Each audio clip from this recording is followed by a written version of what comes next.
act on that recommendation within 2 months. Their final decision, the decision which must come within 2 months, will take effect within 6 months, at the end of 6 months.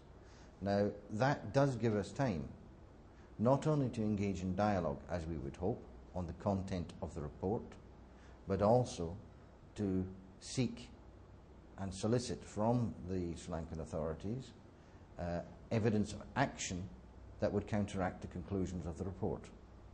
So we continue to seek, as we have in the past, engagement and cooperation by the Sri Lankan authorities, and every opportunity will be given to make that happen. And we are very hopeful that there will be, in the course of the next few weeks and months, engagement by the Sri Lankan authorities and action which is such as to allow the Commission to review its recommendations. Review its recommendations? Yes, the Commission is, if in the event, not only dialogue, we're not talking about just dialogue here now, there must be actions on the ground and evidence of remedial action which would allow the Commission to revisit its recommendation to Council and hopefully, I mean that is our objective, to recommend the continuation of GSP+. That is the objective and that is where we want to get, and we are open. The door is not only open, we are actively seeking assurances from the government that we can engage this process as soon as possible.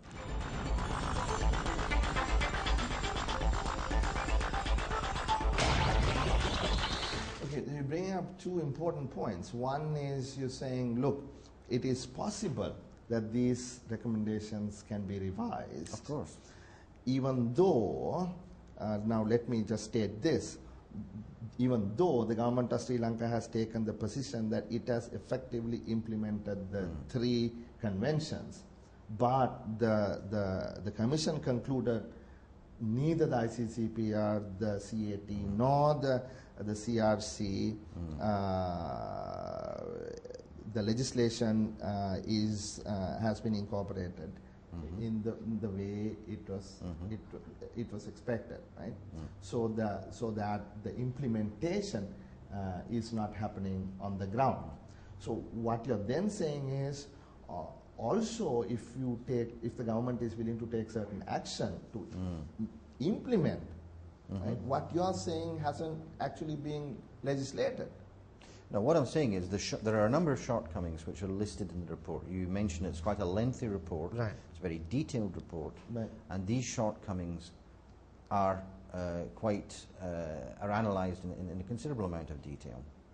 What we are saying is that in the event that the circumstances change and can be shown to have changed, then the Commission would be in a position to review its recommendation.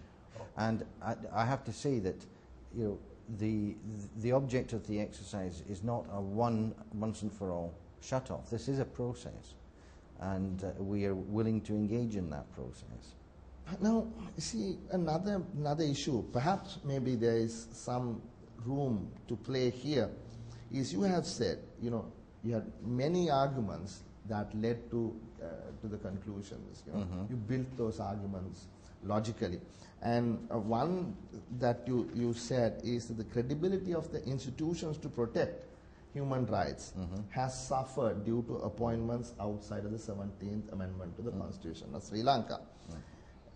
Besides the independent commissions, you actually named the appointment of the Attorney General, the IGP, the Chief Justice, judges to the Supreme Court and Court of Appeal. And I quote, the report says, the manner in which the current Attorney General was appointed in disregard to the 17th Amendment raises questions about his independence and impartiality, right? So now let us hypothetically argue that the government says it is willing to go ahead and move the 17th Amendment forward and establish these independent commissions. Would you believe that such a step would be looked at in significant positive light in reviewing the recommendations? Well, as a matter of fact, we will issue a recommendation, the document I talked about earlier, which is an internal document, but it's our recommendation to Council, but it will be accompanied by a roadmap which will detail the essential elements. I stress again, nobody's looking for perfection, but there are certain key elements, and if you'll excuse me, it's not now, and I will wait for the Commission itself to make public the elements which would allow us, if we can establish that progress has been made, which would allow us to review our recommendation. But that is very much in our intentions, to make it perfectly clear so that there's no accusations of shifting goalposts. What are the specific expectations that we have, which would then allow us to, should these be fulfilled, which would then allow us to review our recommendation.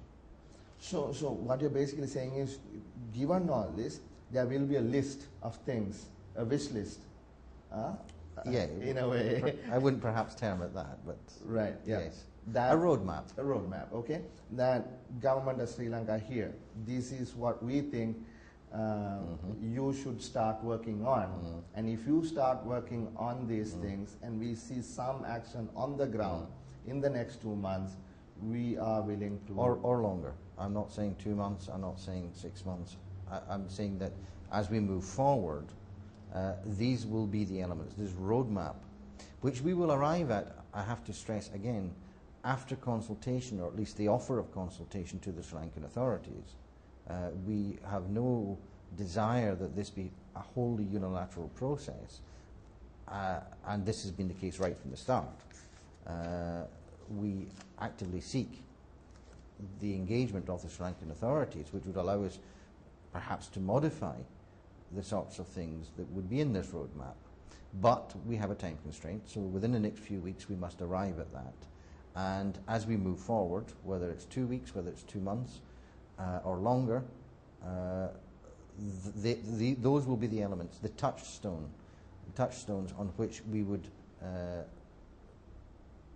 assess whether we can or cannot review the recommendation. Yeah, I mean, that will be an about turn for the state also, because all this time they were not willing to cooperate at all, and now that the study has been concluded, recommendations made, and now if a roadmap is going to be given, I don't know to what extent the government is now willing to cooperate, because if you saw what has been going on in the last couple of days, you've seen some of the the extremist parties in the coalition already saying, look, you cannot let these people come back here again and tell you what to do. Then they are trying to say, look, you're then again beginning to cooperate. Having said that, there's another view within the government. The central bank issued a statement on Monday or Tuesday saying, look, 78 million euro, that is all the GSP plus benefit has been to Sri Lanka for 2008, Ambassador, right? That is 1.4